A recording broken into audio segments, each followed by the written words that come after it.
This is an extract from the Leader Coronavirus Daily podcast by the Evening Standard and hosted by me, David Marsland. To hear the whole thing, search for it on your podcast provider. These are the scenes in almost every state in the US. Enormous crowds, no room between them, shouting, singing, and when the police fire tear gas, as in here at Fort Lauderdale, screaming. Tear gas makes you cough. Coughing spreads coronavirus. Many states are close to coming out of lockdown, like New York. How many super spreaders were in that crowd? How many young people went home and kissed their mother hello or shook hands with their father? Governor Andrew Cuomo has begged people to take care, but not to stop protesting.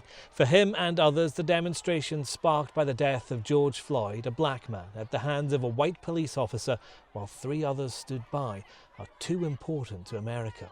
Meanwhile, Donald Trump's threatening to send in the army, and our editorial column is appalled. George Floyd! George Floyd! America has leaders who have risen to the horrific challenge of calming rage on the streets of many of its cities, but Mr. Trump is not one of them. Today I have strongly recommended to every governor to deploy the National Guard in sufficient numbers that we dominate the streets.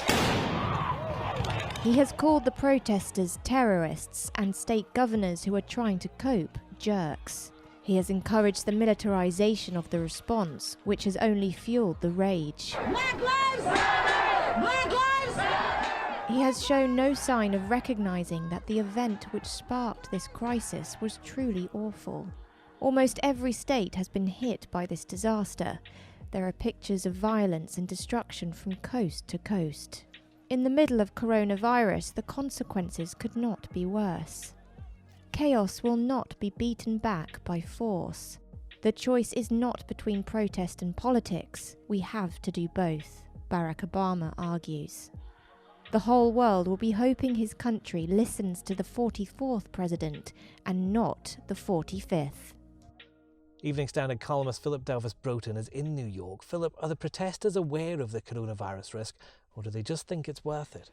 Well, I think there are lots of ways to look at that. One of the overwhelming number of people involved in the protests tend to be younger, and younger people, as we know, appear to be less vulnerable to the virus. So if there's any reason or logic, then that would be it. But of course, New York is far from out of the woods yet on the virus. It's been the most badly hit area in the United States, and perhaps in the Western world, short of northern Italy.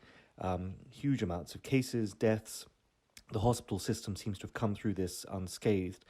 But of course, it would be a natural worry. New York was just on the brink of starting to think about opening up, letting people reuse the sort of, the subways have been open, but encouraging more people to use them, reopening offices, and all of this has just sort of blown up and sent those plans sky high. So yes, when you see thousands and thousands of people on the streets in close proximity, some not all wearing masks, then all of the government's efforts over the past 2-3 months start to look rather futile if there is another outbreak. One of the things that some doctors have raised concerns about is the use of tear gas, because of course tear gas makes people cough. And there are some people are worried about how the police have been responding to things. What's been the situation in New York where you are, Philip? Well, New York yesterday there was a dramatic scene when the chief of police took a knee along with the protesters and said, we understand, no one in the police is defending what happened to George Floyd. There have been cases in the past where police have argued that they were under threat. They took actions to kind of defend themselves that led to a death. There's none of that in this case. It was an out-and-out homicide. It's what Minneapolis is describing it as. Everyone who's seen that video can tell it for what it is. The police weren't under threat. There was no doubt in this case. And the New York police are saying, we're on your side. This was a disgrace. Now please stop trashing your own city. And, there has been aggression, but you've also seen looters.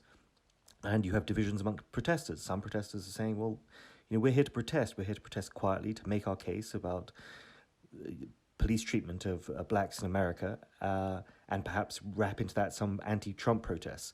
What it's not about is looting Nike stores and Macy's and Bergdorf Goodman and all big stores across Manhattan. That seems to be the act of criminals who have used this to their own advantage.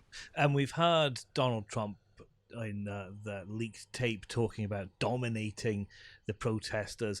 He's referred to some of them as being terrorists. Is there a feeling that Donald Trump, though, is on top of this situation, Philip?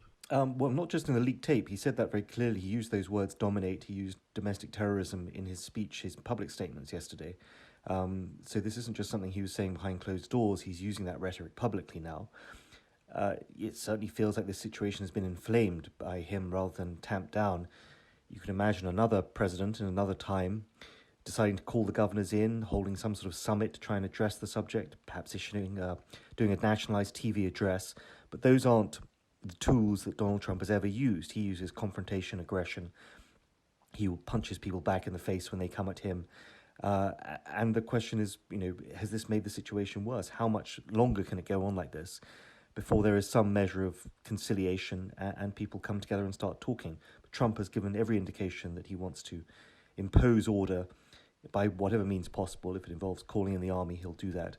And right now, that's not helping. Is there a strategy to this? Is this something that Donald Trump, ironically, can use? I am the only person who can bring back control to the cities type of thing. Well, Donald Trump's one of his main tricks is this projection of strength. He regards that as his greatest political asset. He says and does things that no other politician would dare say or do, and that includes going toe-to-toe with these protesters.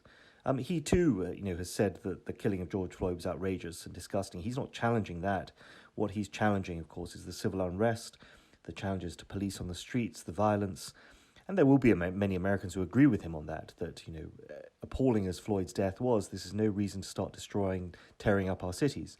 There's reasons to protest, but not to loot. So to some extent, he will get that. But I think a lot of people, even amongst his own supporters, will say that's a reasonable point to make, that you need to restore order, but there's also a sense that the country is going up in flames. You have a combination of a pandemic, an economic collapse, and all of this. And the country's looking for answers. And while some of his supporters love him being the strong man and the aggressor, there will be many who will say, no, it's too worrying now for that kind of stagecraft. They want some real politics. Is support swaying away from him? I think there is a sense that he is meeting violence with aggression, and there is a lack of conciliation. People think back to the 60s, that's where all the echoes are. When you had leaders like Martin Luther King, you had Robert Kennedy, you had many people who were calling for peace and discussion and an end to the violence. And those voices are being drowned out right now by the noise coming out of the White House, which is anything but conciliatory. Search for the Leader Coronavirus Daily on any podcast provider to hear more from the podcast.